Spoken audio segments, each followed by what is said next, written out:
Well, yeah, I guess my biggest concern now is the sensitive tooth that I have. If there's any suggestion, maybe. So I wouldn't like the root canal if I think you were talking about eating fish and drinking raw milk is good for the teeth. But I don't know if this. The tooth is very sensitive. I don't know if there's anything that... Is it a molar? Yeah, it's molar. What I did was I had a lot of trouble with my teeth after chemotherapy and radiation therapy because it rotted the bone around my teeth. The radiation therapy in particular. So my teeth just dangled in my mouth and the gums. And if I bit down on my own teeth, I bled. I'd lose a half a cup of blood a day. So I was sometimes getting 2 transfusions a week. And then when I started drinking the raw milk, then it took about 2 years to regrow the bone all around the teeth. But I still had a lot of dental problems because of being a fruitarian, vegetarian. After that, so my teeth were rotting a lot.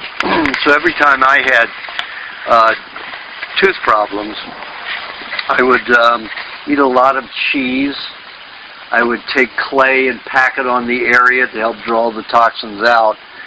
Most of the dental problems in all cavities are not from bacteria. Bacteria feed on the damaged dentine. All bacteria, in our bodies are both constructive and cleansing. The body is 99% bacteria. You never hear that from the medical profession because they want you to be afraid of bacteria, because their whole theory is that bacteria causes disease, the bacteria theory. And it's obviously that's garbage. When I was doing the experiments with people with polio, the greater the concentrations of bacteria in their intestines and blood and urine and feces, the more healing transpired. They were healthier, they were stronger, and they would get well. Those that continued with antibacterials through their whole treatment ended up paralyzed, shrunken legs, all kinds of problems, especially in children. So bacteria is prominent and is very important. It's the heavy metals that collect in the brain and the nervous system that cause the decay on the dentine. Because the brain and the nervous system use metallic minerals to conduct electricity and transmit and transfer light. A concentration of minerals forms in the brain and the nervous system. Now, when you cook foods and eat processed foods, all of the bonds with those trace toxic minerals that would not be toxic as long as they're bound with other ions, and they're nutritive. So mercury, arsenic, lead, all of those which are isolated poisons together in unison with other nutrients are helpful to the body. But when you cook it, you fractionate the ionic bonds so they become free radicals and they do damage. And they have a tendency to collect and magnetize to each other, making the harm, the degeneration greater. And now mercury is the greatest neurological poison to any animal on this planet. Thallium is next, and then arsenic. And if you put a liquid solution of mercury, like thimerosal, on dentine and put it under the gums, within about 10 days you will have a cavity. And what's happening when we get cavities is the brain is detoxing, and it detoxes mostly out the gums, the tongue, and the salivary glands. So as it comes down the teeth and binds with the teeth, the body uses calcium, phosphorus, magnesium, and potassium, alkalinizing minerals, to bind with the acidic minerals, which are toxic and highly corrosive. And that's what causes plaque on the teeth. So plaque is a defense against those heavy metals damaging the dentine. However, once cauterized, once cooked over about 141 degrees, calcium is no longer active the same way. It loses more than 50% of its potency to alkalinize and neutralize the caustic acidic minerals. So as it sits on the teeth, even if you have a lot of plaque, it will eventually eat through and damage the dentine. And that's what causes cavities. You can have internal cavities too from the inside out, and that's when the mercury thallium from the brain passes into the nerve and then tries to exit to the tubules and gets into the dentine and works its way from the inside to the outside. And as soon as oxygen is involved, the dentine starts decaying instantly. So cheese is very helpful. Cheese is concentrated in minerals. You can't digest raw unsalted cheese because it's not fractionated. It's a dehydrated product. And any food that's dehydrated has no enzymatic activity. So you have to... Are you drinking my milk? Oh my God. No. My berry milk. Now you want this milk too? Well, you already drank all of it. Okay, here. So, if you have the cheese with honey, you will digest it. Now, there are two things involved. He has a tooth problem, and he's got pain in it. And the doctors, dentists, of course, they all want to do root canals, say that the nerve's damaged. Sure, the nerve's damaged. That doesn't mean you need a root canal or the tooth pulled. I always wait until the tooth has created a root canal on its own. And I've had several do that. I've let them do that. I let the nerve inside dry up and harden like a string, and it will. And then they can just pull it out and then put a cap over it. And I let that happen on 2 teeth. But getting through that pain while it's detoxing from the heavy metals can be difficult. I always used lots of cheese. I would eat cheese to help draw out the poisons out of the system, and I would pack clay or cheese in my mouth. Sometimes the cheese gets a little acidic, so it causes the gums to get more sensitive, but it does draw the poisons out. And then I used clay that's been moist for at least 5 days, and then let it harden about the texture of clay that you mold for pottery, and then pack that up there, and that draws it out and keeps pain down, reduces it. And of course my pain formula, which is the moisturizing lubrication formula, with bee pollen and cheese eaten with it, and then lots of milk. I refrain from eating meat when I have a tooth pain like that is pretty severe. I won't eat beef at all. When I eat meat, it will be fish or chicken, and I tend to do better with fish because of the high mineral content. It can help bind with the toxic minerals and help soothe and give minerals to the nerves, so they can pull the caustic metals out of the nerve, which irritate and burn the nerve, which is most of the pain, what the pain originates. And if you can neutralize that with the minerals from the milk and the cheese, then pain is usually very manageable and durable. If it pusses, great. That means that the white blood cells are involved, and the white blood cells will consume the poison and regurgitate it when it gets to the skin, or pass out and die with the chemical in them. So pus is a good thing. Doctors say, you need antibiotics. White blood cells aren't your problem. Why would you want to poison white blood cells? It's the most ridiculous concept in the world. But it sells antibiotics, and people buy it. Think about it. White blood cells, which are responsible like the lymphatic system is mainly fatty cells and white cells that draw poisons out of the body, you want pus where there's toxins.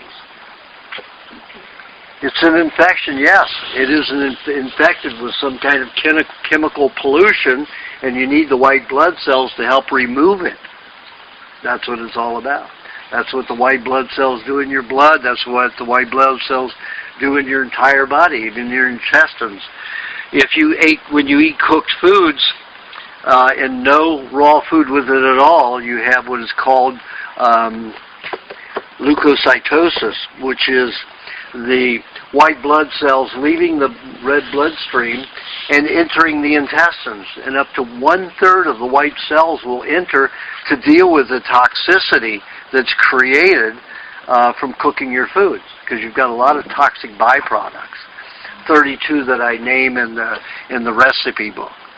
And those are only the ones that have been identified, but that's because a few scientists have taken the time to do that with very little budgets. Of course, the budget's the only thing that our government will sponsor is pharmaceutical stuff that gets us nowhere, like cancer and multiple sclerosis through drug campaigns, from the pharmaceutical industry, and there's no cure there. They don't want a cure. They don't make any money if you're cured. And Hippocrates cured diabetes in 6 to 10 weeks, every case with just a raw milk diet. And we have 53 million diabetics in this country. That's 1/5 of the population. Think about that. They could all be cured in 6 to 10 weeks. They're not. And the government knows this. The pharmaceutical house knows this. That's why they can't pay to get rid of raw milk. There's no other reason to go after it the way they're going after it. It also helps relieve a lot of poisons out of the body. It keeps a lot of people much healthier, like 5 times healthier than you can be without it. So milk is a very important thing. This whole Whole Foods thing, I was waiting for this. Back when Whole Foods started buying up Mrs. Gooch's health food chain, which was a good health food chain. When they advertised organic, 60 to 70% of all the foods in a Mrs. Gooch's was organic. When Whole Foods came out, they'd say, go organic, always campaigning for it, but if you went into their store, in the highest point of organic availability, they would have no more than 10% organic. 10%. And at the lowest, it was 2%. 80% of the year, Whole Foods only carried 2% organic produce. Why? If they're saying go organic. There's plenty of organic sources out there. So I looked into it, and I went to the head office in Texas, and I asked them what they fed their beef, and it was all natural, like they labeled and everything. So I said, well, specifically, what do they eat? And I finally got to the person who oversees the ranches, which are contracted with them to produce the meat. And they have contracts, somewhere around 60 contracts, with very large ranches for their beef. And the man who oversees it makes sure that they're almost all fed the same. And they get 15% bakery waste. 15% stale, boiled and oiled donuts. Since when is that natural? Well, the grain is natural. They naturally eat grain. I said, not ground and processed and boiled in oil, as donuts are. And then, so I decided, okay, who are these people that are buying out and taking this attitude? They're obviously interested in money and not interested in health, and they're purposely destroying people's health. So I knew it was a front. So I found out it was the George Bush's family, and the Bass family of Texas. And both of them are and both of them are Nazis, and believe that we should diminish the population. So that's who are the major shareholders through trust, 10 trusts. They own about, when I investigated 10 years ago, they owned about 80% of all the shares of Whole Foods. So Then 2 months ago, they put 2 vegetarians in charge of all of the stores. You know how much vegetarians think that raw milk or any milk is the worst food in the world. So what's the first thing to go out when they get into management? The raw milk. They're using, well, we can't get it insured. They've had it insured all along and nobody spouted and had a problem with it. So this is a way to get rid of it and to get rid of good healthy food, some more healthy food. So that's why they've stopped doing carrying raw milk. Anyway, cheese, the pain formula, pack it with clay, and drink milk, sip on milk all the time. Now, you can sip on cold milk just a little bit to numb the pain, but don't do it too often. Well, what I started to do is put the raw milk up in the cabinet, mix it with honey, and make kefir, and drink kefir cold. That's okay. That's okay. But I mean, when you put the cold on it, I found that if I put the cold on it too often, it made it worse. Okay, another question: where to get a kefir? Do they use pasteurized milk? And some do use pasteurized milk to make their kefir. I don't know if it makes a difference if you're using a culture. Could you recommend where I would buy a culture for the kefir? I don't, like I said in the book, when I make my kefir, I use my expectoration and honey. Because it's your own bacteria. We have more bacteria than cats and dogs in our mouth. Use your saliva? Yeah, use your saliva. I don't remember reading that in the book. Yeah, it's in the recipe book. Oh, in the recipe book. So, your saliva has more bacteria than dogs and cats. About the only creature I know of that has more bacteria than humans is a fly. But I'm not going to grind up a fly and put it in my milk. So I'll get some saliva with some honey and expectorate it into the milk, and that's how I make my kefir. And if you keep the milk warm, put it in a bowl of warm water. I put mine in my hot tub, which is only 102 degrees, and cow's body temperature gets up to 105. I'll have kefir in 24 hours or less. Goes very fast with my saliva and a little honey. And I mean just a little honey, let's say about 2/3 to 3/4 of a tablespoon per quart. That's all I use. The same subject, I'm going around. You mentioned about kefir. Uh-huh. Now, for my son, you recommended that he stay away from it because it's high in alcohol? No, I said if it's far fermented, if there's too much, if it's too fermented, there's lots of alcohol. Oh, okay. But he could have like fresh kefir? Fresh kefir is fine. Okay. Yeah. Okay, do you have a question? It's probably a really dumb question. There's no dumb question. I'm used Just to dumb people. Kidding. I might qualify for that. Okay, so you were telling me to do the green juices, and I'm going to do that. I wondered, I'm thinking that I can't do blended green drinks, can I? I can't blend it in my blender and drink it with the pulp and everything. You want it separated. It's like a Vitamix blend. No, if you do that, you're going to have all that cellulose you can't digest. Oh. Cellulose is going to release alkalinity all throughout your intestines, and it's going to neutralize your acidic bacteria, so you won't digest your milk, you won't digest your eggs, Yeah, you're not I going to didn't digest understand anything that at all. properly. Okay, so I got to do it into the juice. Okay. If you want to do a little of that, because maybe you have over acidity in your intestines, which you don't. Well, I may have from the coffee, but I probably don't anymore. No, you don't. You don't. I just saw your irises. Oh, okay. You don't have that. Oh, okay. So normally, if I suggest that for someone, it's the last thing in the day they eat. So no dairy, no meats coming behind, to interfere. And by morning, you're going to be overly acidic from detoxification anyway. Okay? Yeah. So yes, feel that. My daughter's in Ghana. Where's the dog? Yeah. Whoa, it's getting stronger.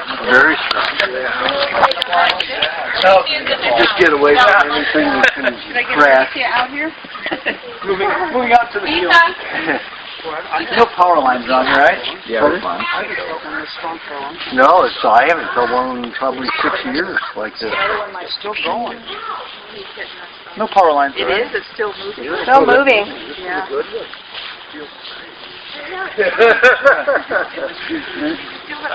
Remember, It was moving. yes, still moving. Yeah. Where's the dog? It's still moving. Well, LA is supposed to go in 2012.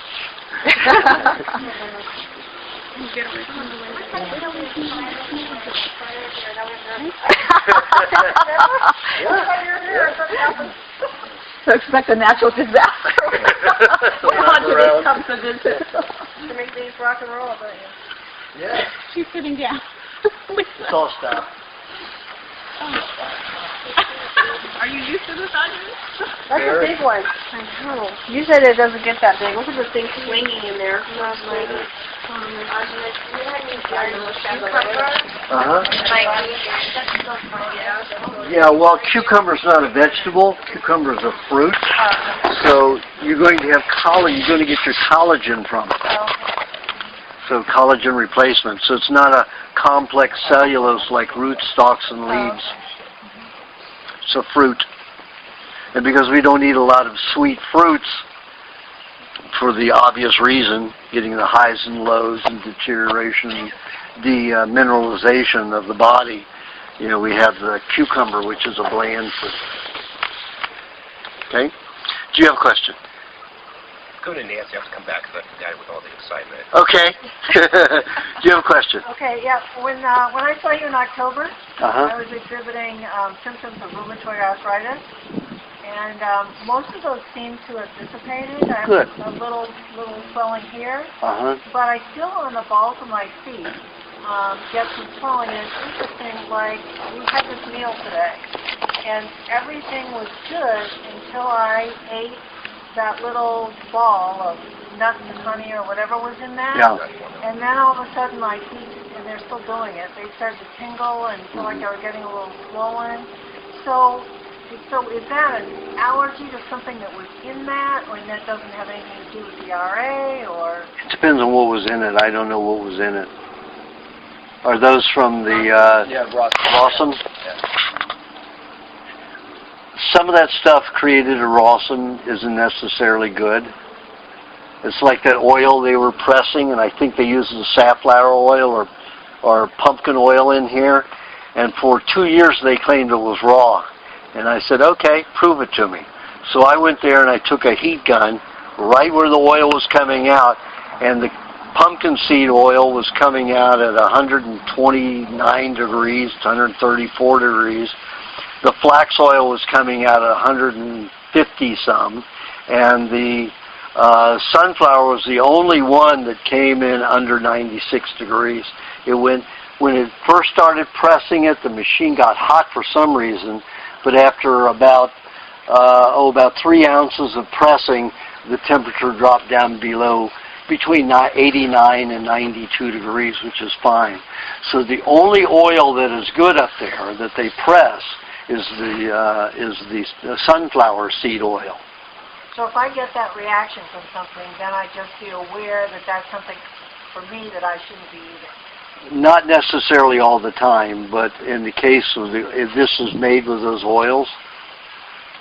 But sometimes even I feel as if sometimes I'll just think about something, Uh-huh. and I'll start to get that tingling or. Mm-hmm. So I know that there's maybe an emotional component also. I'm just wondering if you have any thoughts. Well, you can, you see somebody eating a lemon and, you water and you taste it, so the brain does come into it, but it usually doesn't go to the point where it's causing electrical, stimulation. However, in some people that are very thin, I have found that that is true. One patient I had who had MS, multiple sclerosis, was so advanced that she lived on a gurney. And She flew down from Canada. I wasn't willing to fly up there, and I had no idea. She had to buy 4 first-class seats. They had to take out the seats and bolt her gurney in and then fly her down, and she came in a life support vehicle. So she was wheeled up to my house in a gurney, and she fell asleep within a few minutes there as they were settling her. And I went over to see, and I went like this. She woke up screaming. And I was just this far away from her arm, and she woke up screaming in pain because the energy that she could feel, she was that sensitive. And nobody could get near her. She had caretakers that, it was futile because they screamed every time they got near her. She screamed every time they got near her. She was that sensitive. That's the only time in the cases of MS, and I've seen 3 cases like that, where they're so sensitive that you can get close to them and wake them up, cause pain. That's sensitive.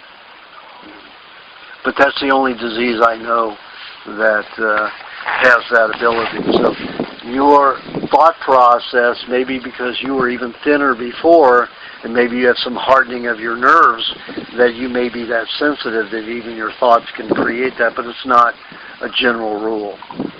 So should I continue to wait a while before I have my mercury fillings removed? I always suggest people wait 2.5 years on the diet. Well, I've been 3.5 years. Solid on the diet? Yep. So I'd say go ahead and do it. So even though you said to me in October, wait until the immune situation is kind of cleared out. What has it? Well, I don't know if it has 100%. You're taking the baths to help clear it? I haven't been taking baths lately. Yeah, then wait. Okay. 90% of toxins leave through the skin. You've got to perspire them out. And most of those toxins are, styrofoam or other kinds of plastics by using hydrogenating vegetable oils. So almost all the items besides Haagen-Dazs and what's the other? Haagen-Dazs, and there's another one, Jerry's. Briars? Pardon? Is it Briars? Briars.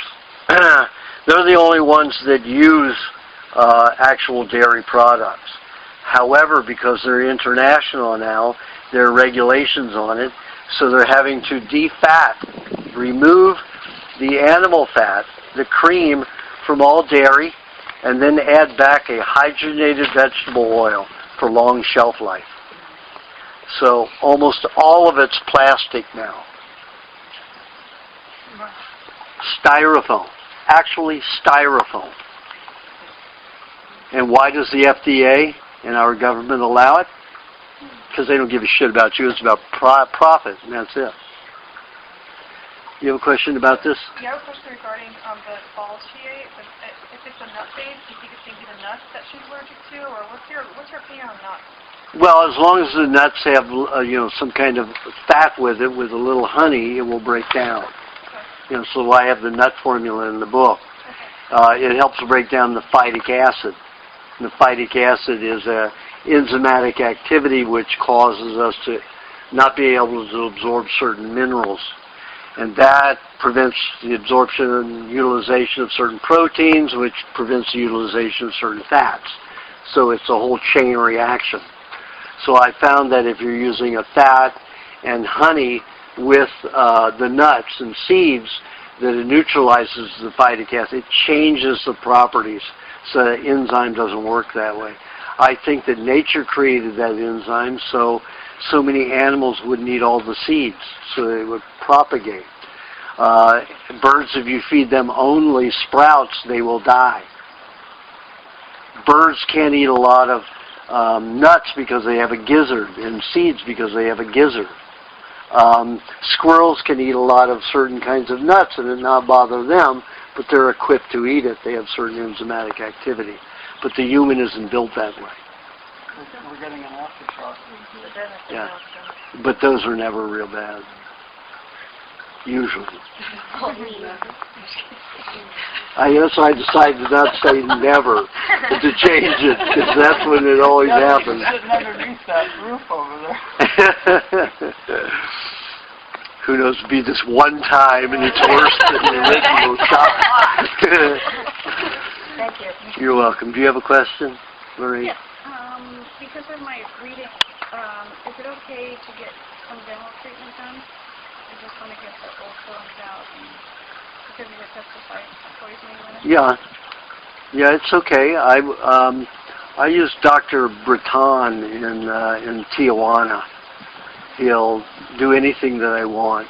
You know, he's not restricted like they are here in America, where they have to give you X-rays, they have to do a certain procedure, which was written by the pharmaceutical industry and made law by our Congress.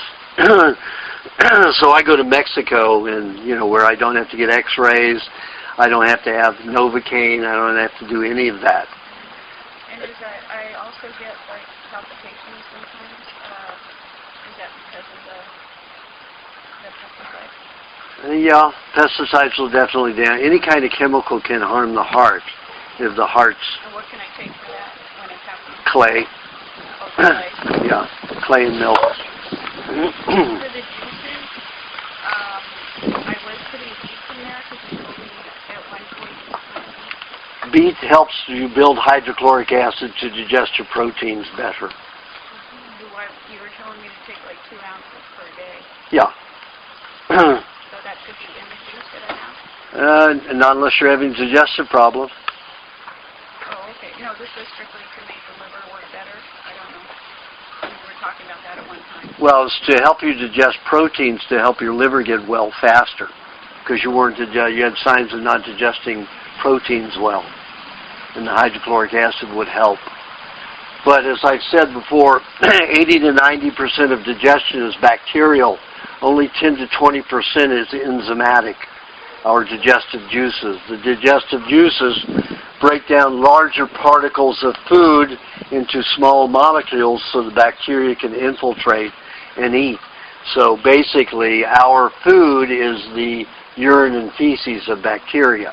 It's their byproduct. So should I be having like 8 ounces twice a day? Is that okay?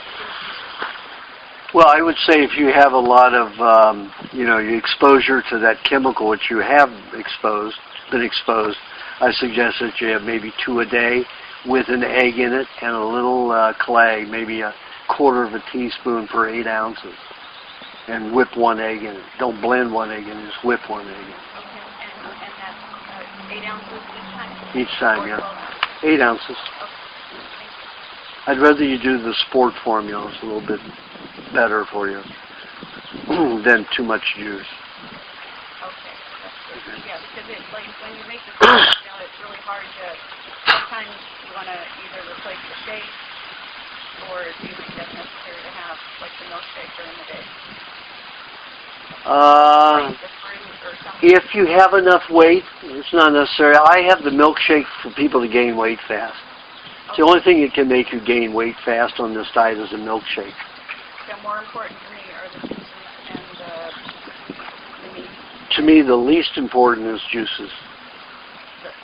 Least important. It helps alkalinize, but your meats and dairy and eggs are always most important. If you're very sick, eggs are the most important food you can eat. Milk would be next. Eggs digest in about 27 minutes. Takes milk 6 to 10 hours. I don't take cheese before the egg, I just pop it. Yeah, cheese to absorb poisons out of the stomach, and you have a lot of formaldehyde and other industrial solvents in your stomach lining. You should be eating cheese like every 30 minutes, just a little sugar cube-sized amount. There's a lot of people that need to do that. Do you have a question, Joseph? Yeah, I know someone that has arthritis. She has a lot of trouble with her knees, walking and stuff. Yeah, those itis boys are really nasty. And a lot of people go to bed with those itises. The doctors have her on a chemotherapy. What's that supposed to do? Is that crazy? It is the most, it's all absurd to me. And she's so sick because of it. Yeah. Well, their whole idea is you poison the body stops doing what it's ever doing in that joint or that body part, and it does. It stops the detoxification of that particular area, but the problem is you've got toxicity there from industrial pollution, whether it's in your food, air, water, whatever. It's in the body because of industrial manufacturing. They can poison the body with antibiotics or any kind of chemical. They used to give arsenic, 500, 800 years ago. They would give arsenic as a recipe, as a remedy, because it would poison the body so badly that the body took all of its energy and nutrients to handle the arsenic. So the symptoms would leave, and they would say that was a cure. Certainly wasn't a cure. The whole body's toxic now. You're going to have a shorter life. You're going to have more colds, flus, lots of disease and illness, all kinds of compounded problems. So, of course, it's the stupidest thing in the world. But I don't know anybody more stupid than doctors. Really, they spend 12 years learning everything bad, and they believe it. Yeah, but there's a lot of people convinced that these doctors are the most revered profession in the world, and TV is terrible about that. I turned on TV and saw Oleander, White Oleander, which she starred in, and here she is today. This is so weird. But first there was that nurse, that new nurse something, new TV series. Nurse Jackie. And they had been giving this little boy chemotherapy. Oh, his results are good and good and good. And the parents praised them. I mean, with almost on their knees praising Nurse, I always keep wanting to say Nurse Betty, but it's Ugly Betty and Nurse Jackie. So, this kind of brainwashing goes on with ER. And back in my days, which I was on Medical Center, with Chad Everett and James Daly. And always they revered the doctors. Rarely they would attack them.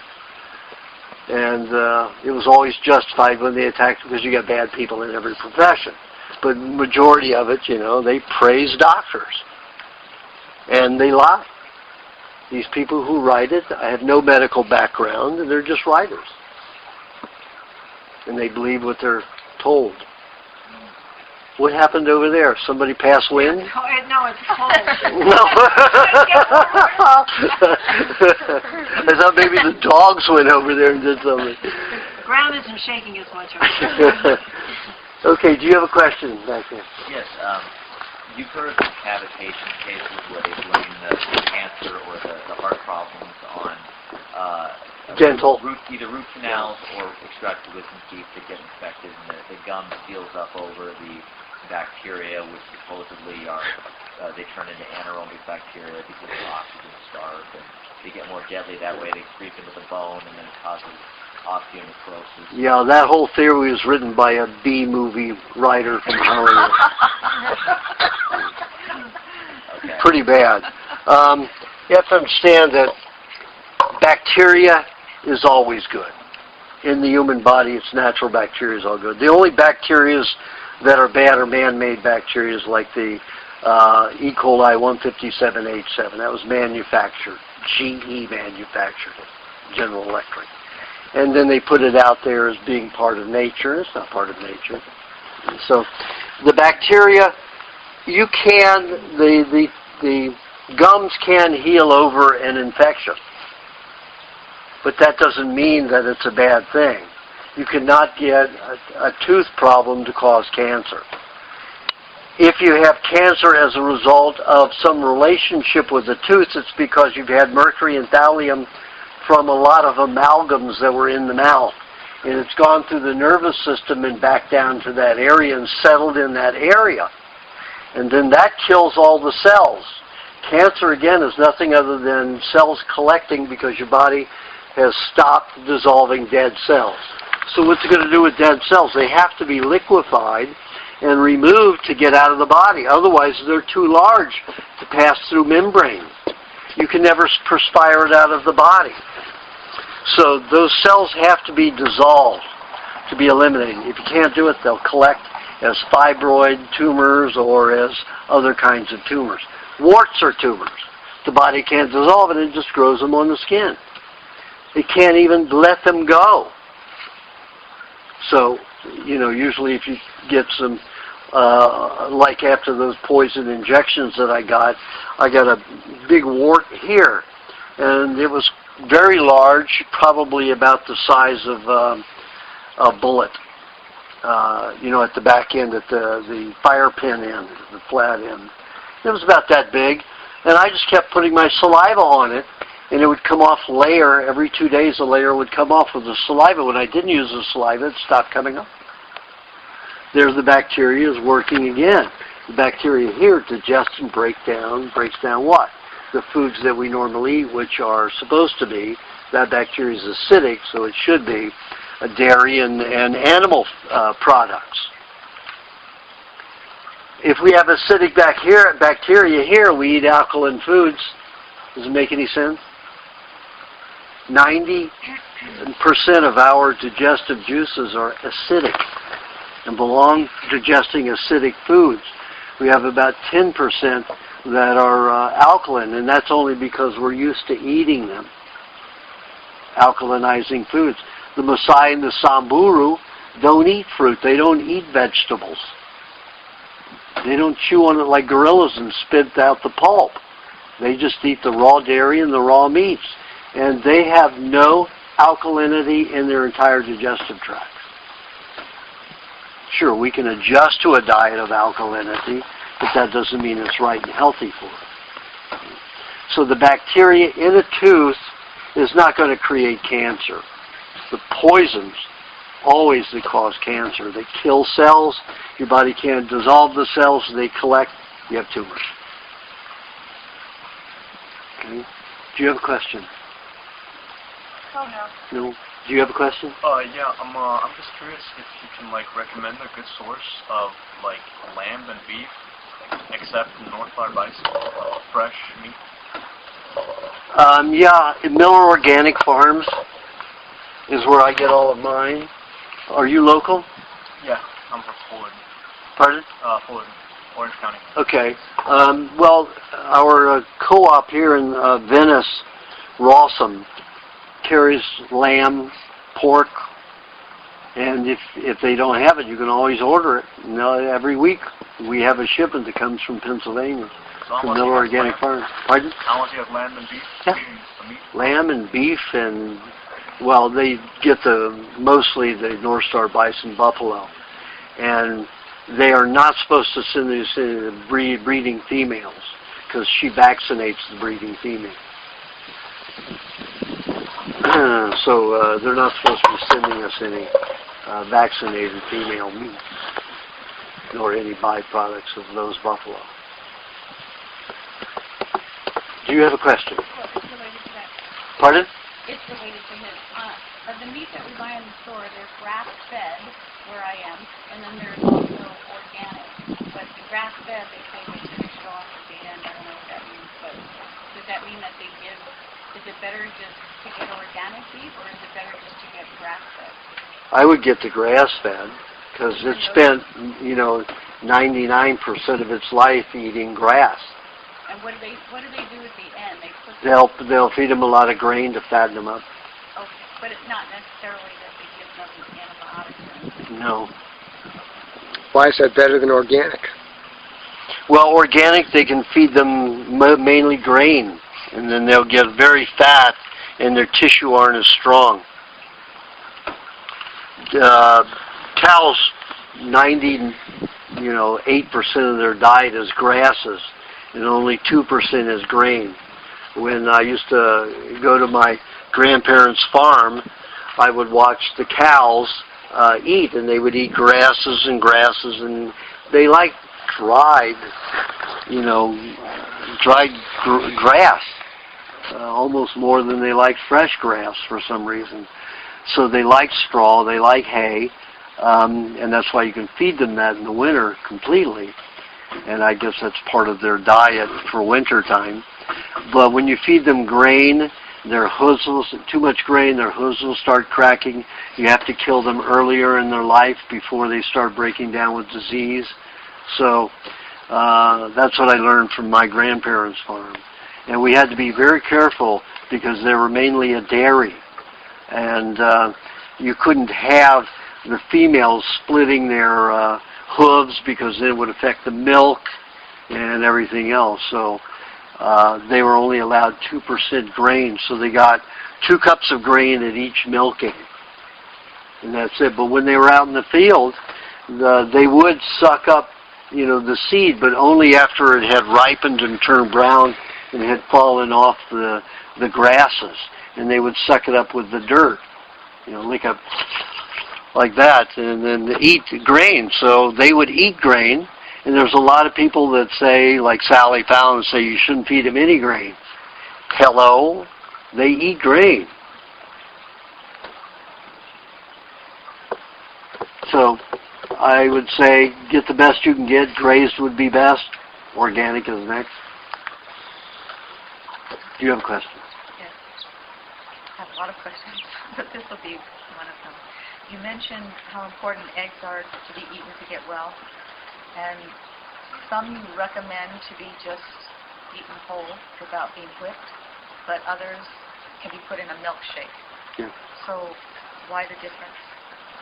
Eggs eaten alone will digest within 27 minutes. When eggs are in a milkshake, it's going to be the length of time that it takes to digest milk, 6 to 10 hours.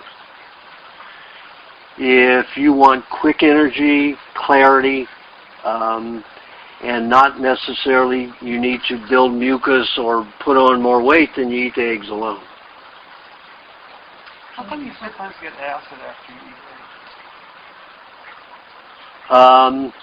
If you wait too long or something? Well, eggs is an acidic food. It's like a meat, so you're going to get acidic. And if your body is using it to help you detoxify something, you're going to have more acidity. But you're talking about the mouth or generally in your body? In my stomach. In your stomach. That's, everybody's stomach is loaded with toxins. The stomach makes hydrochloric acid, which dissolves bone and anything. Yet the hydrochloric acid won't dissolve stomach. So think about that. The stomach is so resilient. Poisons, most of the poisons, like from vaccines, I see, and probably 92 to 95% of the people, stores in the stomach lining.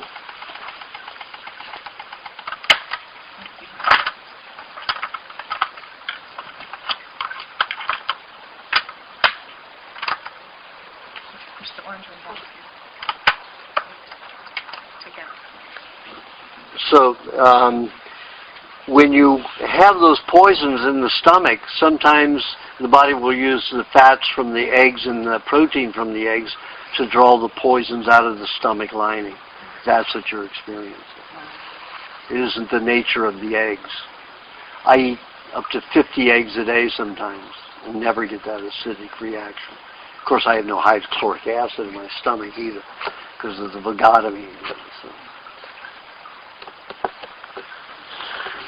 Wood, you were asking a little bit more depth of that question? Yes, because I had a friend, you had responded to an email that I sent you about a friend who was losing a kidney, and it was a transplanted kidney.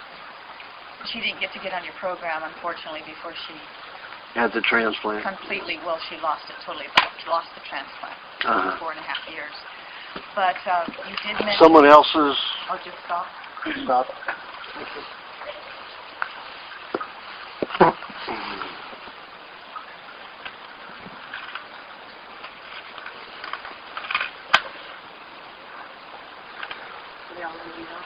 Pardon? Yeah. Yeah, yours must not be a 100. Mine's a long text, so leave it alone. Yours is shorter, so it doesn't want to push. She came in late. But anyway, you had recommended that she not split the egg, but just eat it whole. Correct. So if you put it like in a shot glass and just like dip it with a little bit of cream, well, you said the cream takes a long time to digest. Cream cream is of all the foods that we ate, cream is the hardest to digest. And you mentioned it in the milkshake, though, so you should have it in the milkshake. So if it's so hard to digest, should we even put it in the milkshake? To gain weight, absolutely. Oh, for weight gain. Yeah. To gain mucus, to gain all that, you need the cream. But there's not much cream in it. Putting like 2-3 tablespoons per milkshake. You put what? I need to put weight That's a on. good thing. Yes, you need weight, definitely. So. Skinny here. Yes. Yeah. So, okay. So good. Right now, I'm using like, almost a cup per gallon because I need to put on weight before I go to Asia again. Can't get cream over there, so I just get the milk, not all the time. Allison, do you have a question? I do. I get really bad headaches every month, or I'd say it's one really bad headache, probably a migraine. And I think it's because of my period. It only started happening maybe, I would say about a year ago. But I don't really know what to do because when I'm in that space, I can't think straight, and it's pretty bad. It's your right eye too. Oh yeah, and I had eye surgery when I was 18 because I had crossed eyes, and they fixed it. But the headache is always on the eye that had the surgery done, and it is so painful, and I don't know why. Because they used mercurochrome or methylate or God, iodine during the surgery. So you've got probably quite a pocket of it there. Okay. And when your hormones increase, yep, you increase the fat availability in the blood and the neurological system and the lymph, because your hormones are anywhere from 60 to 80% fat. Okay, so I increase the fat. So when you have your period, you increase hormonal activity, and then your body uses it to detox. Oh, so it's detox, so it's a good thing. Yeah, but what you need to do is put a hot water bottle on that area. I do cold and hot because it feels like the cold seems to take away the pressure, and then I do hot because it feels. It expands so there's less pressure. The cold, of course, will shrink everything, but it also, you don't clean out the toxins. So don't use the cold for any more than a minute at a time. I just kind of go numb. I feel my whole body detached, and I cry, and I don't know what else to do. That's all you can do. Besides, you could have some clay and milk together. Okay. I would say take, for your condition, with that kind of toxicity localized in the eye, and where the muscle is, it goes into the brain. They coat that whole thing. And if I drive long distances or I knit too long, if I stare, my eye gets really painful. Yeah, because it starts, more circulation in there will cause it to detox. Okay. So I have about 1.5 tablespoons of clay, moist clay, that's level, 1.5 level, or 1 heaping tablespoon of the moist clay, and put that in about 4 ounces of milk, and drink that over about a 10-minute period. It tastes a little like chocolate milk for some reason when you use the Terramin clay with the milk. Don't use honey or anything else, just the clay and milk. And that'll provide plenty of minerals to help bind with that toxicity. So, because methylate and mercurochrome are both liquid mercury, and they also use iodine. So they are antibiotics, antiseptics, because they're caustic. They kill cells. They kill anything. And of course they're going to, irritate and burn cells. They're going to etch their way into a cell. And if it's a nerve cell, it's going to be very painful. And the eye is full of, nerves. Should she be sweating a lot too? Should she be trying to pull the toxins out that way? That's helpful, definitely. But if you get the whole body involved and the nutrients need to go here, then it could be a problem. So I would say when you've got a pain, a specific pain that isn't systemic, keep the heat to the localized area. So the body will use most of its nutrients on that localized Do you condition. think that there's a reason why it's gotten worse over the past year, or is it just because my body's healthier? So Your body's healthier and cleaning it now. Okay. A lot of people who have such surgeries end up with eye cancer or brain cancer right around the ear. So, as they hit, 40, 39 to 46 years old. So, your body's going to take care of it before you get there. But how is she to eliminate, because you're saying, reduce the pain, take the pteramine clay and the milk. No, the pteramine clay absorbs it. And then how do you eliminate it? How is she supposed to eliminate it though? She can eliminate it out the skin, and she does. She breaks out. You can see she had a skin condition. And then also, when I sleep really, it's the only cure for it. If I sleep for a good, 12 hours, then I'm fine, but sleep really helps. Why should she take it for 10 minutes of the clay? If you drink it too fast, it can cause the body to rush too much of the blood to the stomach. So I should take Anytime anybody has a painful condition, they should always consume food slowly. But you told me to take the same thing. Can I just drink it down, or do I have to do it every 10 minutes? You can just drink yours down. You're not in pain. If you're in pain, then I would drink it slowly. Also, when you get a certain kind of nutrient too concentrated at one time, like clay, it's not a good idea. So I always drink it slowly. I drink everything, eat everything slowly. I don't do anything fast. Now, do you blend that up, or is it all the clay? I blend it for 1 second. And then doesn't the clay just kind of go to the bottom of the... Doesn't at all. Not in milk. No. In water and other fluids it will, but not in milk. It suspends.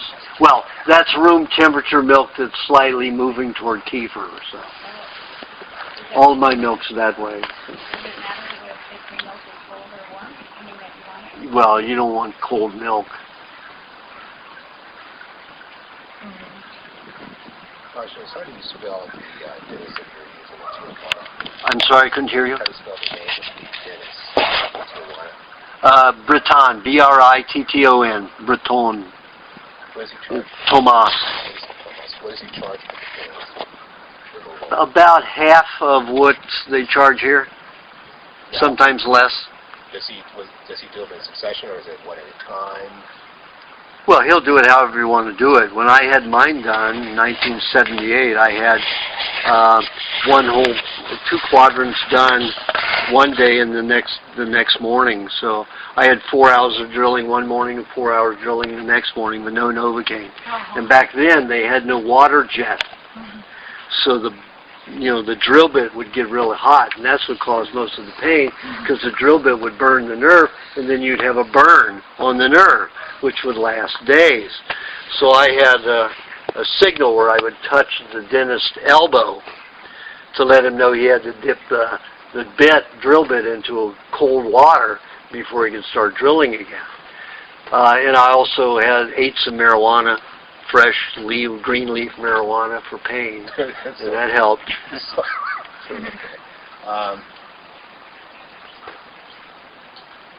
Did he replace those with porcelain? He'll do anything you want. You ask for porcelain, use porcelain. If you want composite, he'll use composite. Is there one better than the other? Porcelain is always better, even though it's a very hard, composite's a very hard plastic.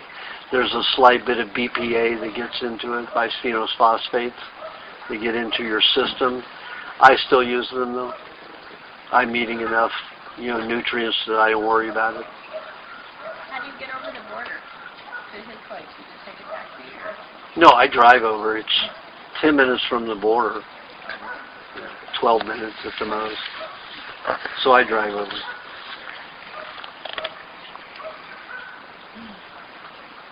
And he's 3rd generation dentist. And he's very good. He's very gentle. He's like a bear. But is it safe with the people there? Pardon? Is it safe in Mexico. I've never had a problem.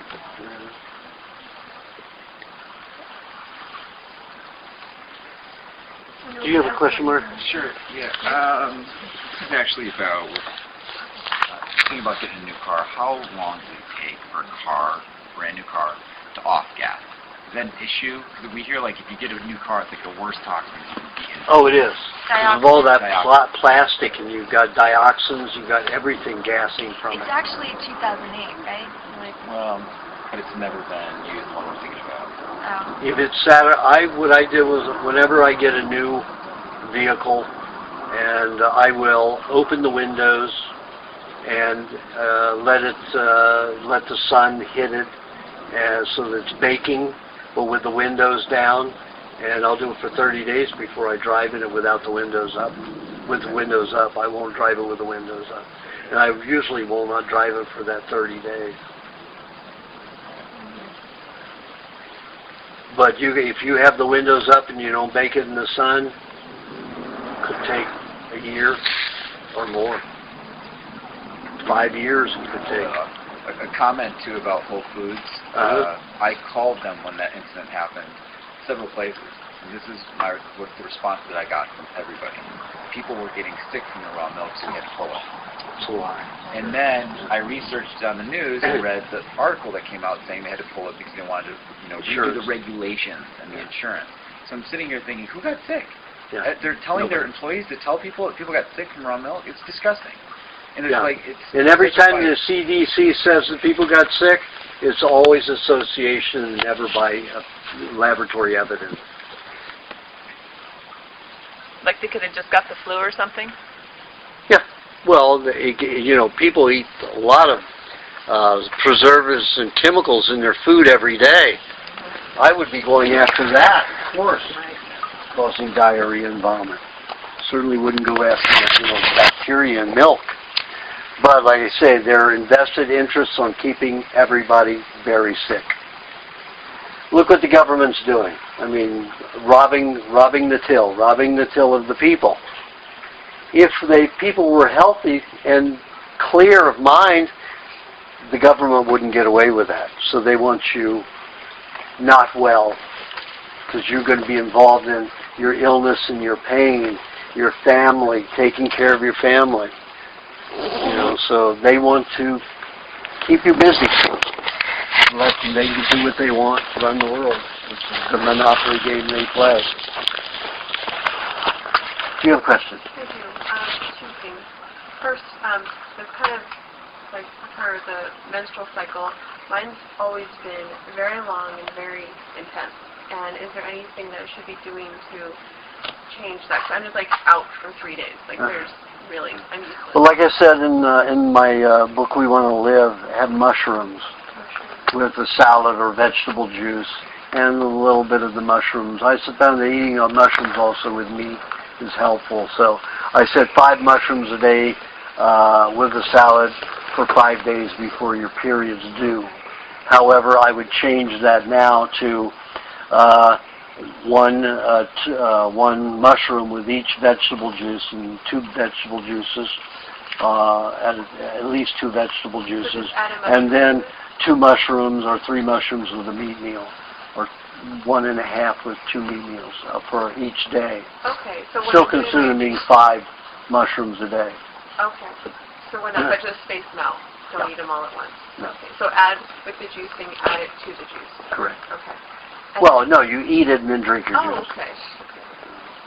And then, and that should lighten the period, or should it just the intensity, like the pain? Should it help with It should eliminate the pain. Really? Yeah.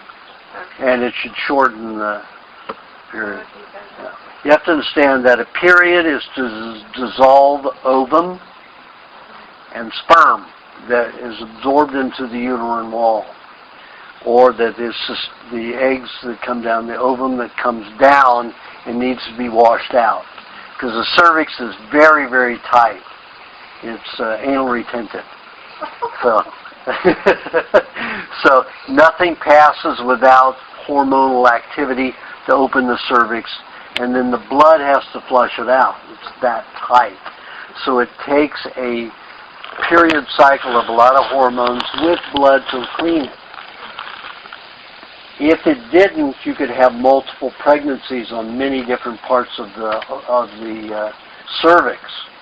And how many people could stand 10 to 20 pregnancies at a time? So that is the cycle. Usually once the egg's impregnated, then the whole cycle stops of cleaning, but then the ovum isn't produced anymore until birth again. But each month it will wash out any eggs that did not get impregnated. So if none got impregnated, then they would wash it out. But the ovum can live for about 7 days. The sperm can only live for 3 days. But the older an ovum gets, the weaker the child will be. So the body has to have a way to flush it out. So that's the way it does it. Now, in most animals, there's very little blood loss. In humans, it's prolific because of all the toxins in the body.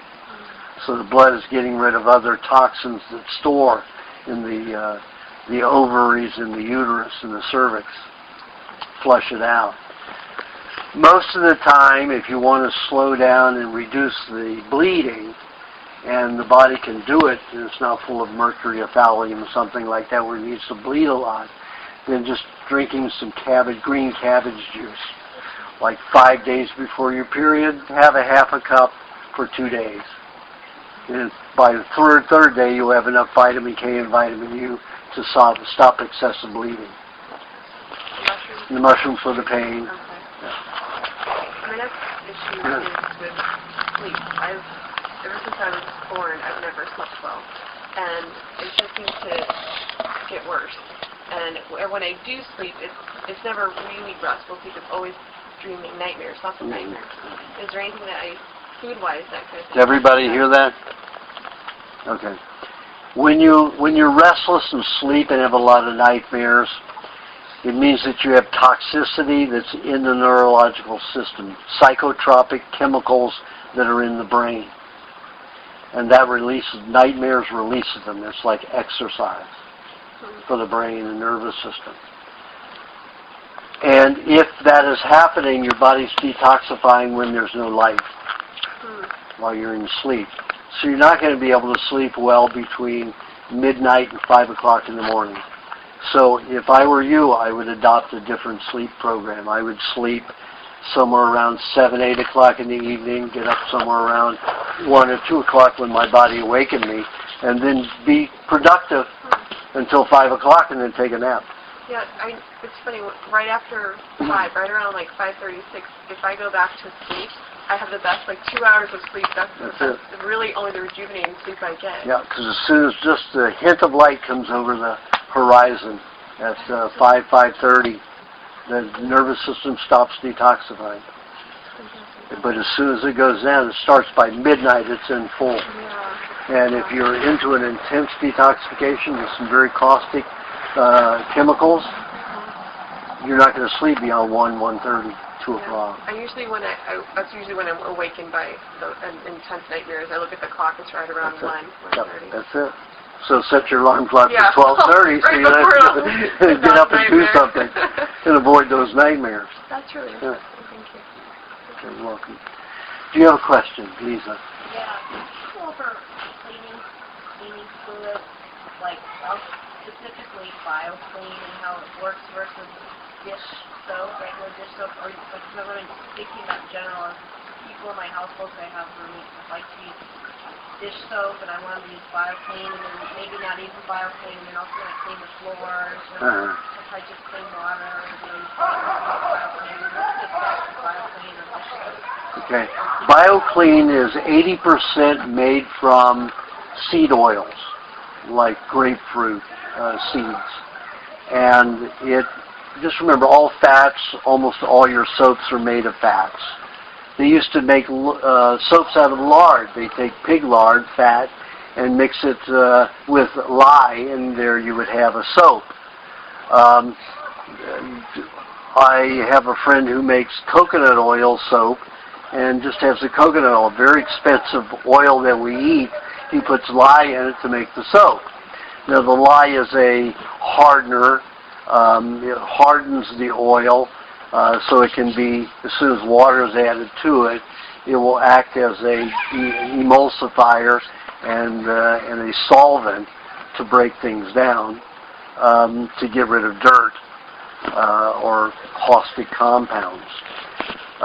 So that's preferable. Almost all of your other soaps are made with petroleum fats, not seed oils. Very cheap, also very caustic and very toxic.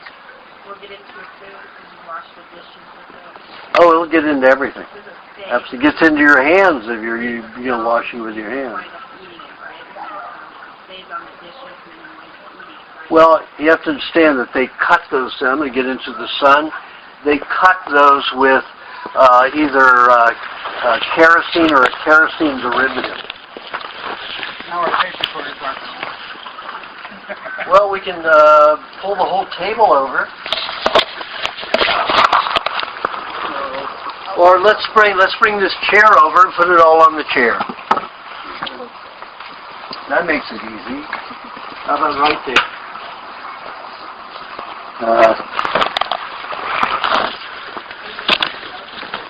Put it.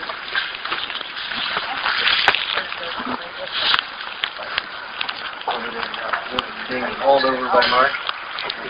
Thank you.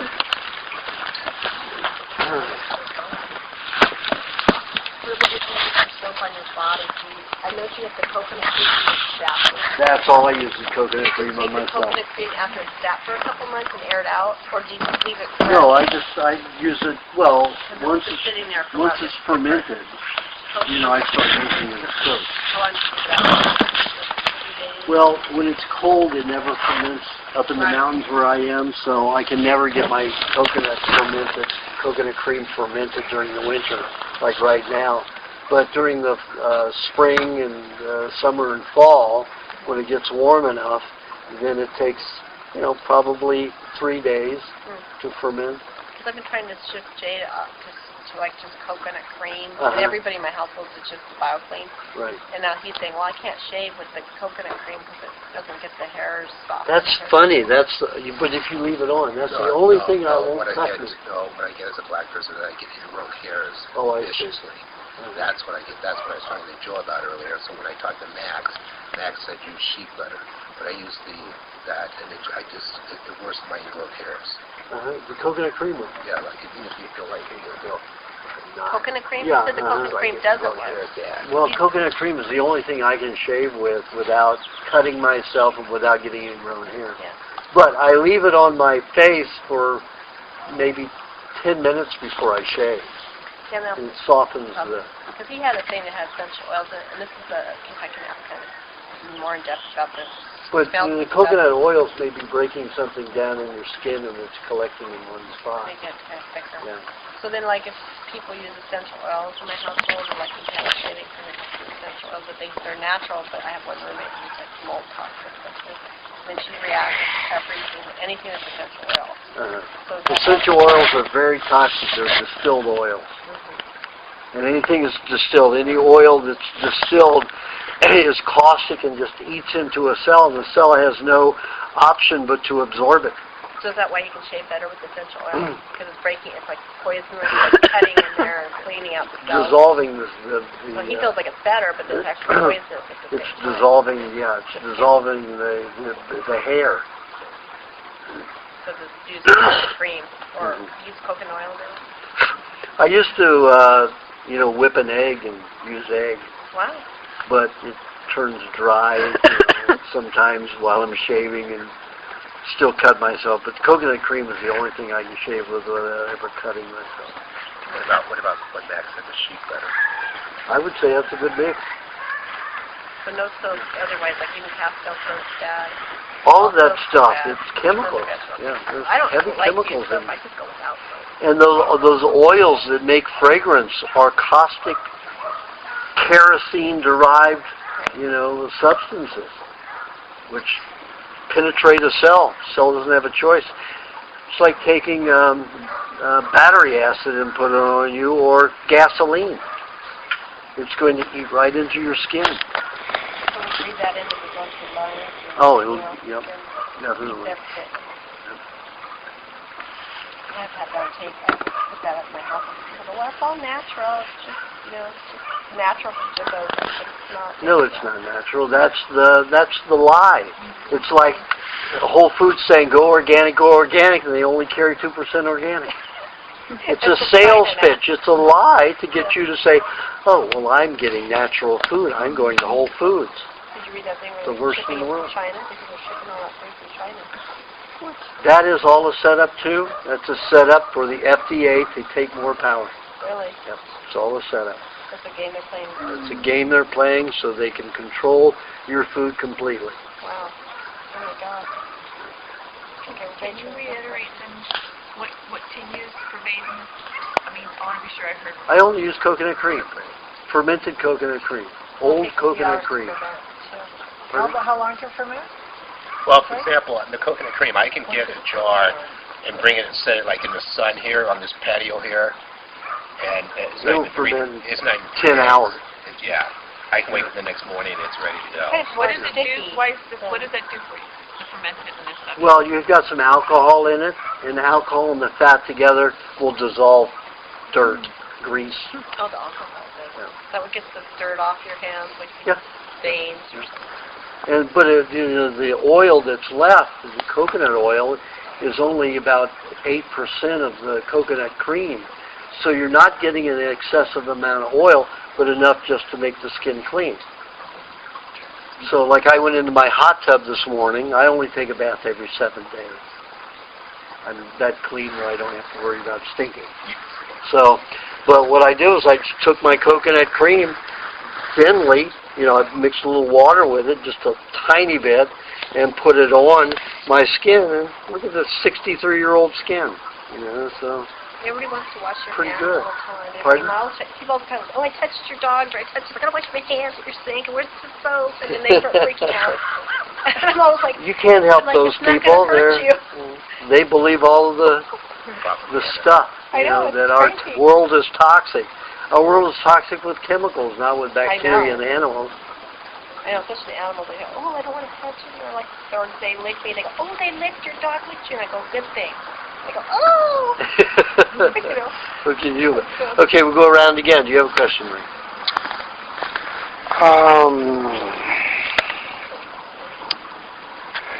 Yeah, for headaches, and my headaches, I think Allison brought up, my headaches, I had a head injury, and they usually start at the head injury and up front, and then they work their way to the back. It's always on the right side. Usually if I get sick, it always starts with a headache. Well, did you have any kind of medical help for that injury? No, they didn't. They took X-rays, but they couldn't read the X-rays. So they. You had X-rays. All of a sudden, there you've got molecular change in chemistry of your brain and nerves. So, and there's a lot of toxins when nerve tissue is irradiated. There's like almost 100 times more toxins formed than other type of tissue because of the metallic nature of nerves and neurons. But that happened 20 years ago. So I had this surgery done 42 years ago, and I'm still suffering from it. I still vomit they use both methylate, which is liquid mercury, and iodine on that surgery here. I still have lumps under here. This used to be up to inch and a half wide and 3/4 of an inch high. That's why they irradiated me and cauterized my spine. They had it going like this, the radiation gun. And I would lay there for 10 minutes, get a whole 10 minutes of radiation. So they cauterized my entire spine. But this used to be all lumpy, and I used coconut cream on it, and you see it's pretty much dissolved.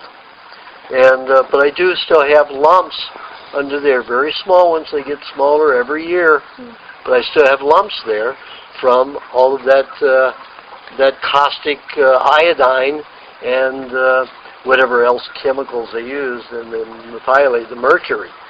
So there are knots there. All of these from here up have gone and disappeared. But from here up, I have about probably 8 lumps in there still full of that garbage. 42 years ago. Well, what do I do for the headaches now? I would do the clay and the milk together. For yours, because of that caustic nature of the irradiated nerve tissue, I would probably use a half a teaspoon of vinegar with 4 ounces of milk and a level tablespoon of clay. And I would have that while you have the headache 3 times daily. And as soon as the headache is gone, then stop. Usually it'll last to the morning, just before the morning, and it'll fade. The last one that I had, it went already to the afternoon. Gee, I lost a day's work. It's not good for me. No. The vinegar, the clay, and the milk will probably mitigate it to where it won't cause a problem. There's no way you're going to stop it completely, but you can mitigate it 80-85%. So you didn't get his question. I was just going to turn around here. Now that you mention that, I did this 10 months ago. By accident. Major though, the bone's cut out. And so, yeah, it went all the way down to about here. So it's healed up, and it's starting to heal here. But I'm still trying to put wrapping with beef. So well, beef is not the thing to use now. Beef is just to make sure the skin seals it. Yeah. Coconut cream will dissolve the scar tissue. It's like this here. This was from, this part of it was a motorcycle accident. This was all that stuff that was injected into me. God, you healed that up already? Yeah.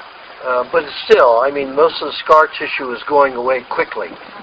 But I put the coconut cream on it, I'll put sperm on it, or also a bone marrow. And that brings back to life. You see, this was all a burn. You see how that's burn tissue? That was the chemical burning it. This one still is pretty burned. It's not moving as quickly. But, just 6 months ago, this was all very wrinkled, burned tissue. And it's diminished by about 75%. When was that that quickly. This was a year ago. But this stuff... It was severe. July, when you were here last time. No, it was in April it happened. Oh, April. April 2nd is when I was abducted and given those 3 shots. And then this happened 10 days after that on the 12th of April. So it's its birthday. So you're saying coconut cream. So Coconut cream will dissolve that. What's this when you pinch that? What is that? Yeah, That part that's there? scar tissue, it's dead cells that have collected there. The coconut cream will dissolve it. Helps dissolve it. Yeah. Also, bone marrow will help dissolve it. Sperm will help dissolve it. Did you once say that the ejaculate has most toxins in it and man should not ejaculate into woman? No, I said it can. It has mercury. There's a lot of fat in sperm, and the testes are quite predominantly fat. Did you ever eat the testes of a buffalo or? Yep. Well, we sell them up at I know. and they're very rich. It's like, clams sorry. or oysters, with butter. No, it's almost like, have you ever had urchin? They are a delicacy. Yeah, have you ever had urchin? No. In a sushi bar, you haven't had urchin. No, I didn't know that. They look like tongues, just taste like that. Does it? Buffalo testy tastes like that. Anyway, it's rich in fat, so toxins can go to that area, heavy metals. So if the sperm smells like, like metallic minerals, don't swallow. It smells like vinegar when guys Don't use it. smell like acidic or vinegary. That's normal. Is that normal? Yeah, So how do you know if it's heavy metal smell? if it smells like metals. If it smells like a coin, when you touch coins and you have that smell on your fingers, if the sperm smells like that, don't use it. So that like you use a condom or something, you mean? Well, don't let them ejaculate inside. So you can put it on your skin if it's not toxic. I don't know. I'm not in favor of condoms because of all the toxins that are in the condoms. They get worked into the female because on the man it usually stays in one place. So the friction is on the woman. So all those toxins, the BPA's, all that stuff gets into the vaginal cavity. It deadens it. So I'm not for condoms. whatever it is. You suggested coconut oil before too, though, for sex. Right? Yeah. But if you use oil with a condom, it will dissolve the condom far quicker. They have natural skin condoms, don't they? Pardon? Lambskin condoms or natural skin condoms? Yeah, you can use those. You know, they're better, but still they're processed, made in hard. They have to use what they call a polymer and an adhesive to get it to make it. And so it isn't just a heat process. Like you can take rubber and use a heat rubber and heat plastic into a shape without using a glue. But with the animal cells, you have to have a glue and a polymer, which is a drying substance.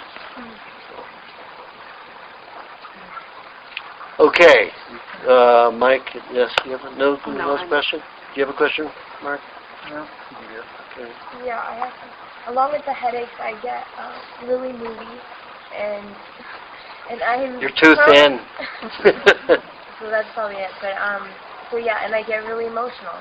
So and I have a tendency to start thinking negatively instead of looking on the bright side. So I started doing high meat, and I was wondering how often I should do it. I tried it a couple of days ago. So finally. It will work wonderfully. I have one person on the diet from Nevada City, bear of a guy, huge guy, and he was very antisocial. It was like he was on his period every day and had headaches every day, and not a nice person. And he became a landscape artist so that he didn't have to deal with people. And the plants aren't going to hassle him, or he doesn't have to communicate with the plants, so no problem there. So he got on the diet and was on and off, very moody as he always was, and I said, finally, you got to try the high meat and see if it changes. Changes people's lives, even the first time they have it. 10 to 20 minutes, you'll know if it works for you. I said, there's only one person I heard of that didn't do a thing for them, that they weren't depressed anyway. But it didn't make him giddy like it makes most people who are depressed. It makes them happy. And so he finally did it. And this is an antisocial person. For him to come to a workshop was a difficult. He was back in a corner, away from everybody. And he was a big guy, like 6 foot, and a bear, like 230 pounds. Like you. But, I like that, but he was even bigger because he had fat on top of his muscle. You're all muscle. So all of a sudden he called me and he said, I'm eating 2 pounds of high meat a day, and I've been doing it for a month. Is that okay? Will I hurt myself? I said, if that's all you ever eat in your life, it's fine. There are animals that only eat high meat. Alligators, crocodiles will take their kill and bury them in the bottom of the lake where they start bubbling and blistering and full of putrid bacteria. And then they'll eat them because they're pre-digested. A lot of animals will do that. The fly spits its acids and bacteria on it, what it's going to eat, and dissolves it before it even before it sucks it up to its proboscis. So it's not a bad thing. So the next year, he had 6 months of eating it every day, and that's all he eats. He's so big, he eats 2 pounds of meat a day, and it's all high. Every bit of it's high. And I went to the workshop, and there he is with 3 number 10 girlfriends. All of them were model-looking girls. And this guy's only a 6, But he became so funny and had such a great personality. He had 3 girlfriends that were in the same room and liked each other. That's personality. So that's what high meat can do for you. and gaining weight. The high meat won't help you gain weight. Okay. The only thing that's going to help you gain weight is milkshakes. It takes me a while to get. I probably do 6 glasses of milk. I do a lot of ice cream. But milk won't help you gain weight fast. Milkshakes do. So the egg and the cream, the egg, the honey, and the milk. Yeah. But what about loops? Don't they make you gain weight? The butter? For some reason, some people they will, but some people they won't. Oh. They don't affect me. Milkshakes do. A lot of people, the lubrication formulas actually lubricate and don't add weight. Oh, wow. But he's got so much muscle mass, he needs a lot of fat. So it'll probably turn into fat on him. Just like the ribs. Sometimes I drink the milkshakes. I love the Milkshakes shake. make them gain weight. Sometimes I get like really bloated. Yeah, Is that from the milk or is that from... That's the cream. It's difficult to digest. It usually means that you're not producing enough bile or good quality bile. So the things that help form bile are a combination of leeks and beets. Leeks and beets. 2 ounces of each, or 1 ounce of each a day is usually enough. So if you want to drink your milkshakes but you don't want to get fat. But the leeks and the beet juice have to be together. Oh, wow. If you don't want to get fat, maybe you don't need to. I don't think I need to get fat. So could I just like leave off the cream? Yeah, you can. I can do that? Yeah, you can do that. Because there's enough cream in the milk if you don't need to gain weight. Okay. But if you need to gain weight, you have to add the cream. Sometimes you say do egg shake, more eggs and milk.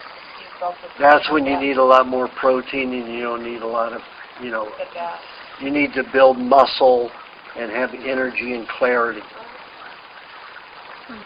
And that reduces the amount of weight you will put on them.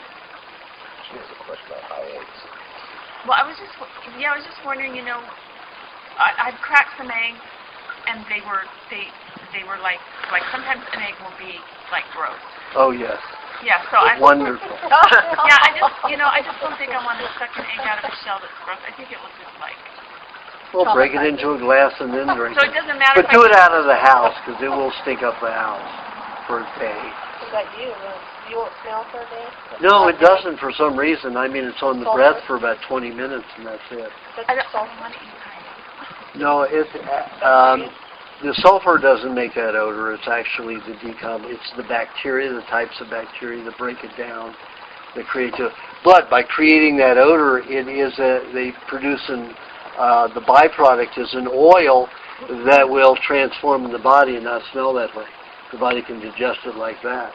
He had one that made him throw up right away. Yeah, I had a chicken smoothie that I put 6 eggs in, and 2 of them were high. I mean, the stench in the house was just... But I drank it down anyway. But you had one that made you throw up one day, didn't you? Why did it make him throw up so quick? Well, if the body uses the bacteria in the stomach lining to dump poisons, anytime you vomit, it's from the poisons dumping into the stomach, usually not what you eat, unless they're chemicals. Pulling them in there real quick. Yep. Anytime you eat, poisons in the stomach lining are going to dump a little bit at a time into your food, poison your food. That's why I tell everybody to eat a little bit of cheese before they eat anything. And then wait 10 minutes. If you're eating an egg after that, you can wait 5 minutes. Sometimes I tell people wait 5 minutes because it'll pull more toxins out. I don't tell them that, but that's why I tell them if I tell you to eat eggs 5 minutes after the cheese, I'm intending to pull some toxins out of your stomach lining. Otherwise, you have the cheese, you wait 10 minutes, it'll just dump into the cheese and never get into the food. I just have a question, actually. We eat a lot of starches. We kind of got into that for some reason. What kind? You said rice. Potatoes and rice with butter. Yeah. We wait till it cools, and then we put lots of butter on it. Well, why do you have a lot of it? I don't have that. We crave it, Uh, but we're trying not to, and we want to know how good or bad that is. well, it's not good to have a lot of it because you have the acrylamides that'll form and all the other sugar byproducts, carbohydrate byproducts that form, including the advanced glycation end products. So they collect in Columbia University, proved that they collect in the human body 70 to 90% per lifetime.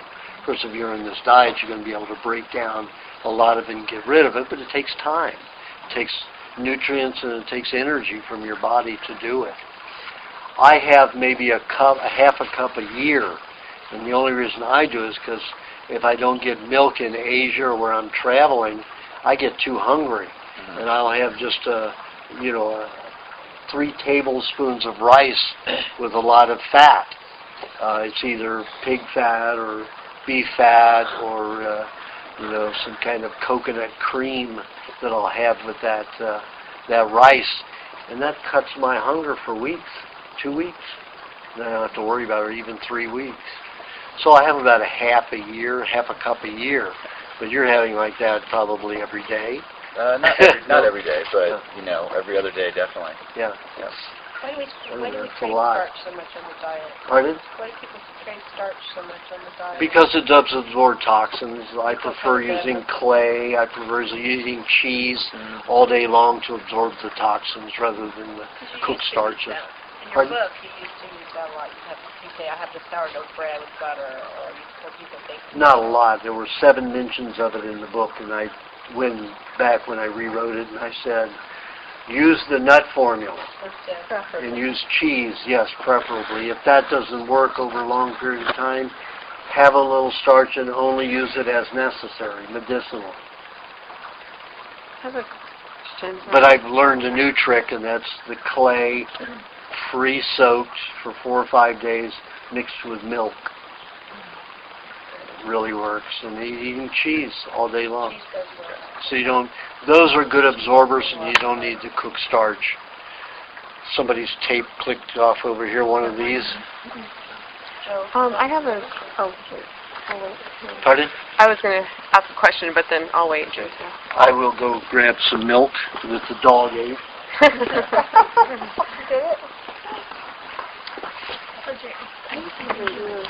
Before the sermon, you were talking about Yeah. how You you can were put having it, problems. but I just want to use it. And this guy.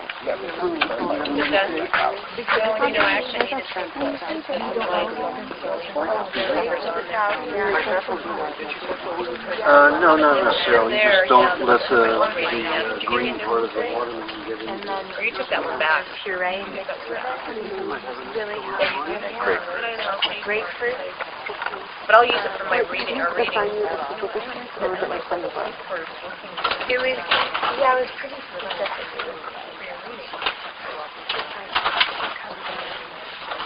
Well, he's got celery, parsley, cilantro, carrot, a little bit of carrot,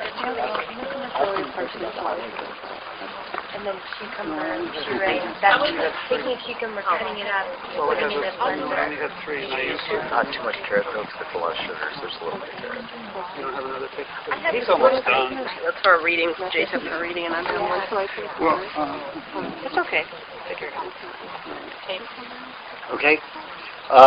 You go ahead and ask your question, please. What is your name again? Marisa. Marisa. When I was on the program that you had me on, it was about 3.5 months, and I was doing really well, sticking with it, and then all of a sudden I just craved sugar like I've never craved before. And I'm not a sugar person, and I was like compelled to eat sugar and like pastries that were, it was really pastries is what I was craving. It was like kind of bready and sweet at the same time. Cheesecakes. Go for cheesecakes and sweeten the hell out of them. Okay. With either honey or fruit. I would just like open the fridge. I don't know. It was Anytime awful. you have a sweet tooth like that, it means you're lacking enzymes. So honey's the best thing to pig out on. Okay. But what if you have diabetes? Cream? Pardon? What if you have diabetes? What does it say in my book? If you have diabetes, you better drink a cup of honey a day. Eat half a cup of honey a day if you have diabetes. It works. When the bee collects the nectar, the bee swallows the nectar. It produces an insulin-like substance, which converts 90% of the carbohydrate into enzymes for digesting and assimilating and utilizing fats and proteins. Proteins first, fats second. So you've got an insulin-like substance in it, which diabetics can use. That's why I wanted them to have a half a cup. And I proved in many situations, and 8 out of 10 diabetics, it lowers it rather than raises their blood sugar level.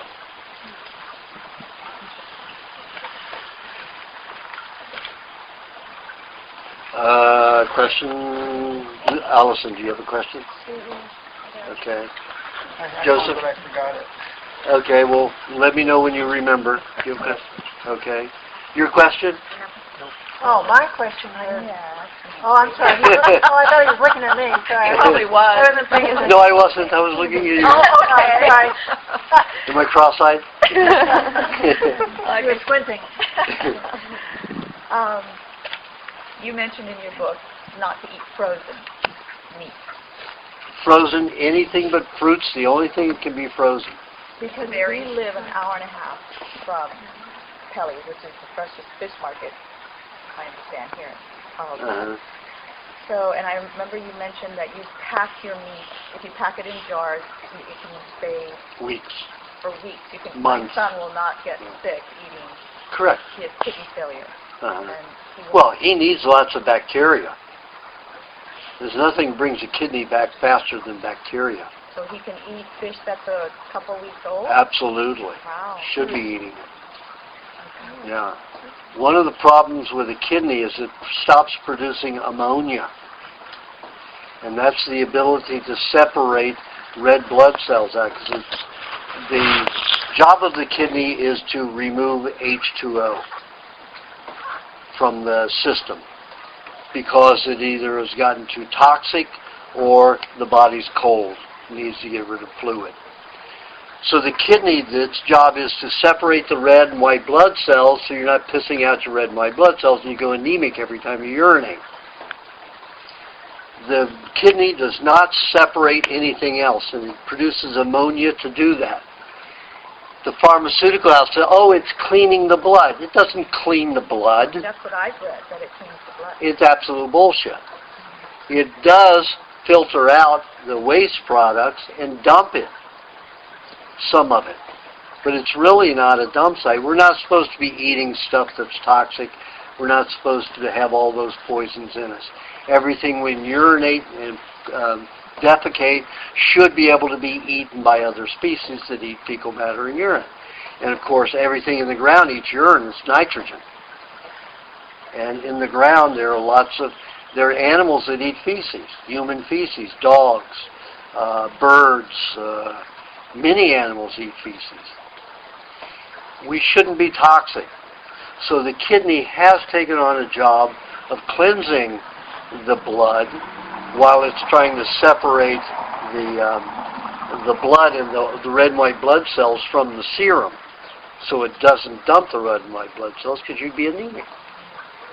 So the body produces ammonia to allow the separation, the natural separation and easy separation of the red and white blood cells. When the kidneys stop producing ammonia, can no longer separate the red and white blood cells, and the body is not discharging the fluids properly. But even if your kidneys didn't work and you were on a proper diet your whole lifetime, you wouldn't have that toxicity. You'd be perspiring it, so your skin would have more of an odor. So you wouldn't have to be on dialysis? No. If you perspired it out. Yeah. But that's the key. Yeah, so, anybody comes to me on dialysis, I have them taking, 2, 3, 4 baths a day, perspired it out of there. They sip fluids. They're not allowed to ever gulp, because then too many fluids will go to the kidney can swell. But, eventually, and they can eat kidney with the ammonia. They can also eat aged shark, aged stingray that produce natural high ammonia content. And that tissue, because the bacteria in that tissue makes the ammonia, it's the same as it does in the kidney. So by eating it, you introduce the ammonia-producing bacteria back into the kidney, into the body. You had told him he could eat anything except any type of seafood except that's in the Gulf. That's in the Gulf? Yeah, in the Gulf. The toxic Gulf of Mexico, yes. Otherwise, he can eat anything. However, I was... Well, I didn't say any kind of, I thought it was any seafood. Ocean food, ocean caught. Yeah. Ocean caught. However, I was told that halibut is very high in parasites, and this one friend of mine said that a friend of hers got elephantitis from eating infected halibut. The parasite affected her brain, and she developed this. According to the medical profession, you can only get elephantiasis from the filary worm that supposedly comes from certain mosquitoes. I got elephantiasis one time, and it was after a fast. I had done a 32-day fast, and I had eaten my body apart. And I got the filaria to start eating up all the toxicity that I had destroyed in my body by fasting. And let me tell you, that elephantiasis was a terrible way to detox those dead cells. My whole legs and feet were swollen this big all the way up. And it was difficult to walk for 3 months. And finally I said, screw it. So I went to a health food store, bought some hydrochloric acid, went into a clinic and stole a hypodermic, took some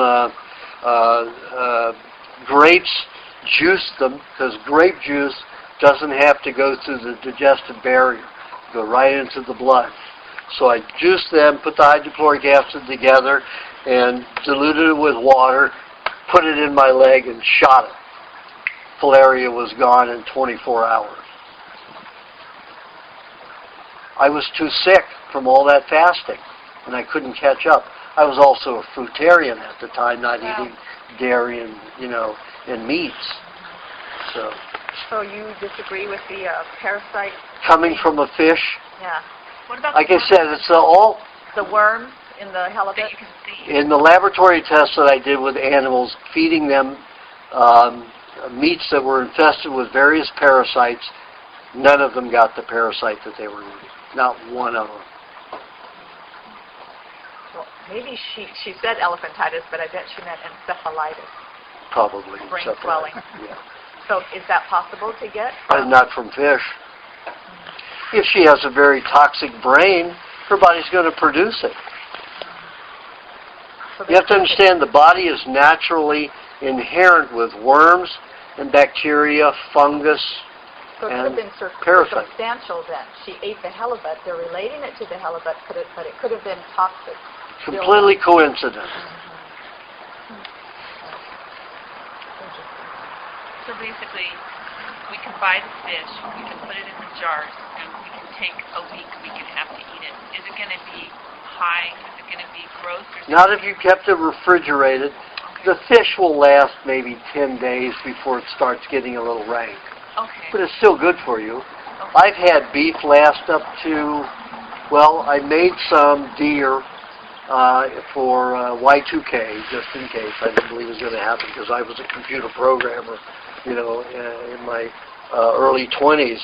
So I said, there's no way it's going to create the calamity they're saying. It's just another way to steal money. The government putting in programs and doing stuff like that.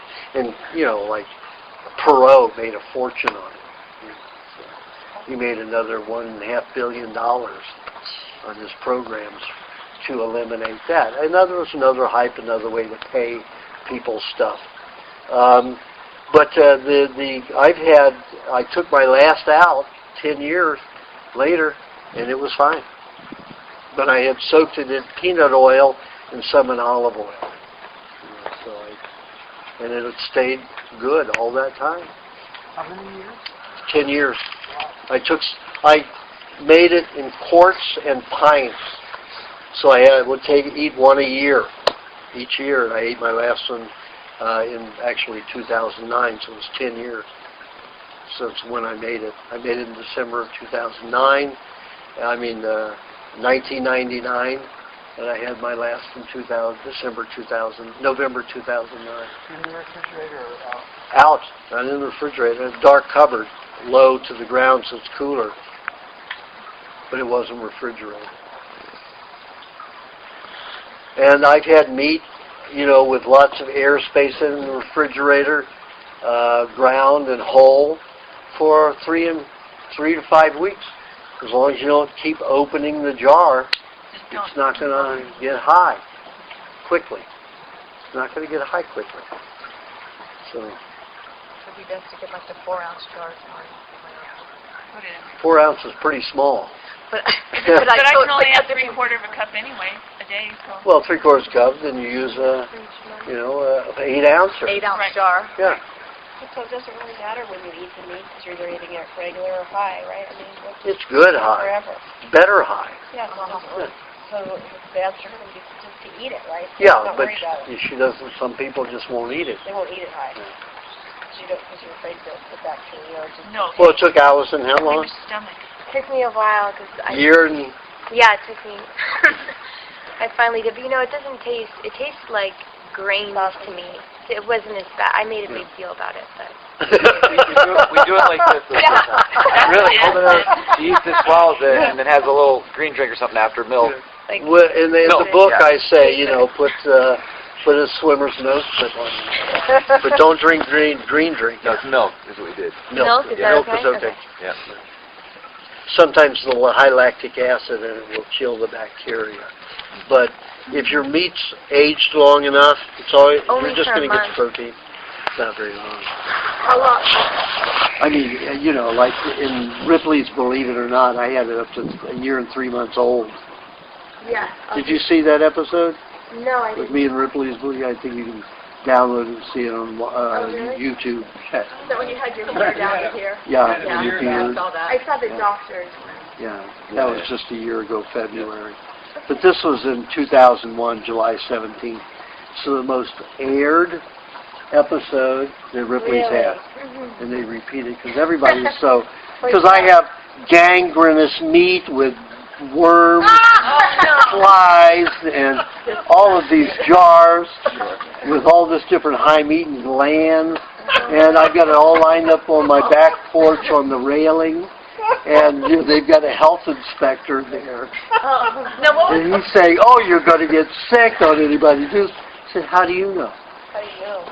How do you know? All these people postulating shit they don't know." They read something. Yeah, so So you it's ate just with the as worms believable. and all? Yeah. It doesn't bother you to eat the worms. Eat the No. worms, eat the worms. I'm way There are too bad. tribes that only eat I know, maggots. I've seen them eat them. And I wonder Only how eat they do that. maggots, and they can run as fast as a horse. They can run and catch a horse in full gallop. So what makes the chicken so much so bad versus the beef? Is there a certain bacteria when you mix each meat? Yeah, there is a bacteria in poultry that is like that in the kidney that produces an odor that's strong. It's on the order of ammonia, but it isn't. What bacteria? Is it not salmonella though? Is it? What's No, the difference? it's Campylobacter. The Campylobacter is good. It's part of our stomach. It's this whole crap about Campylobacter breeding in raw cow's milk. I mean, people believe the wildest fucking story. I'm sorry, but it's absurd. You cannot breed Campylobacter in milk. I've tried it dozens of times. And now that's what they're claiming. There's this big come down on raw milk is about cases of people with Campylobacter. That is a natural bacteria in your stomach. So what is the status on the milk? Actually, I needed to ask you that. What is the status on the raw milk thing? Is it going to be? Is it still battling? Oh, forever. It's on its way out. It's really on its way out, except in private. I'd say that. Sally Fallon's attorneys are selling all the farmers out. Wow. Let me tell you, I think she's on the other side. I don't know about that, but at least I know her attorney's on the other side. So I got a call from one of my farmers, one of my Amish farmers. And he said, I'm cutting a deal through, Kennedy, this attorney Kennedy that works at the, farm thing for farmers, a legal defense farmers legal defense fund that Sally Fallon set up. This is Kennedy, this attorney's running it. I've never liked him from the get-go. I've kept telling him all these years, I've continually told him all these years, that if you use my lease program and there's precedent and you don't use cow shares, you will never be fighting the government. They have no jurisdiction over it whatsoever. I've had them every case thrown out of court. I write the briefs, 62-page briefs. I give it to the farmer, take it into court. The health departments walk out of the room. Walk out. They don't even want it dismissed by the judge. So as soon as that is read, my brief is read, the health department has walked out of the court without ever asking for dismissal or anything. The judge doesn't want to dismiss it. So they just walk out, they tear up the charge, and it's all gone. It just disappears. I want them to come in and say, case dismissed, there's no jurisdiction here, but they continually won't do it. They just say, no charges. We drop the charges, and that's it. Instead of dismissal, not valid, no jurisdiction, which is what I say on my brief. So, I had one of my farmers from Illinois called, and they supply several of the co-ops in Chicago, and the Chicago co-op is bigger than Rawson here. So they were losing. They said we can't get milk this week, and I said, well, you have David call me. So because he's an Amish, so it's hard to get him. He's not around the phone, and it's in an outhouse. The phone isn't an outhouse. Wow. It's got to be a separate place. So he called, and I said, David, what's going on? He said, well, I can't produce the milk. I've talked with David Kennedy. David Kennedy is making a deal with the FDA. So what kind of a deal? Anytime you make an agreement with them, you've given them power over you, and they have no jurisdiction over you. What are you doing? And he said, well, that attorney Kennedy said I have to do it. And I said, wait a minute. You're under contract to Right to Choose Healthy Food in the co-op for 2 years. You've got another year on that contract. I will own your farm and your herd. We already own your farm and your herd from the lease. You can't do a thing about it. You're our servant. You take care of us, you service that. He got it loud and clear, called Kennedy, and Kennedy sent me a note that he, copied me into the FDA and said, you have to contact Dr. Aajonus Vonderplanitz about this issue. They haven't contacted me because they already know. I've already battled with them and won. So they're not going to touch them. They don't come near my farmers till they go to this Sally Fallon garbage, legal defense fund. It's an absurdity. They're destroying a lot of the farmers. I've watched them destroy at least 15 farms in the last year. What's going to happen to us? The only way you're going to do it is to use Right to Choose Healthy Foods lease programs, whether it's for a flock, whether it's for a herd, no matter what it's for, to get your meat. They have no jurisdiction, absolutely none. The only way that can change is if they have a bill go through Congress to change it. But that's against the Constitution, because we have a right to private contract. But that doesn't mean that Obama and the rest of them are just wiping out all the Constitution. That doesn't mean we can't fight it. We can. And all we have to do is have juries of our peers, who have common sense. But then they can stack the juries like they did when I sued the city of Los Angeles. They put a juror in there. When the jury went out, they were all for me and all against the city of Los Angeles and the police department for hassling the teenagers the runaways and teenagers on Venice Beach, forcing them into drugs and prostitution instead of art and singing on Venice Beach. So I sued them for that, and what they did was they put an alternate juror on after the jury was out, without my permission or anything, who had worked for the police department for 10 years. And this person convinced the jury there was no smoking gun, and there was a smoking gun. And then 3 of the jurors waited for me after and said, so sorry, we made a mistake. This woman buffaloed it. The appellate courts wouldn't even hear it. Wouldn't even hear it because that trespassed into their own defense. Their own legal system was corrupt. So. But at least they didn't hassle the runaways on Venice Beach for 8 years. Now they are. Okay, do you have a question? Are you going to come back to me after? No, you're not going to do it. Go ahead, yes. I'm teasing you. Go ahead. My question is that a few weeks ago, I started getting like a sciatica pain, and it would just, I mean, I'll just be sitting like this, and all of a sudden it would come out of the blue. Sciatica's back here. Yeah, well, I don't know, I mean, yeah, like here. Now it's in the sciatica. Oh, it's not? Sciatica goes down here, the whole belt of sciatica goes So down. what's, I don't know, it felt like it was coming here, and it would go all the way down, like, and it would come, and then now, and that happened for, I don't know, a couple weeks or something, and now it's just stopped. Well, you had some toxins moving through out of this joint down this muscle, the nerves in that muscle. It wasn't a localized Charlie horse; it was an extended Charlie horse. So it was just like it didn't feel like a Charlie horse. It just felt like, like a nerve thing. Yeah. So nothing. No, well, if it were lactic acid that had built up in the joint and it was discharging through the muscle, usually it would cause a cramp. So it's something else moving out of this joint, down your leg, out your foot, trying to lead through the skin, discharging through the skin, or under the skin to be discharged through the skin. So let's say if it were lactic acid, I would say drink whey. Have some banana with some cottage cheese, or banana with butter, or pineapple with the same.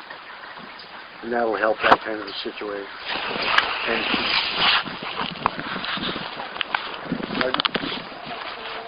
is it that late? Wow. Okay. All right, folks, we're going to have to end it. So you have the mini readings. Yeah, I've got 2 mini readings, and then I've got consults. Did we collect the cash for the day? No, I didn't collect any cash. So much. Well, thank you very, very, very.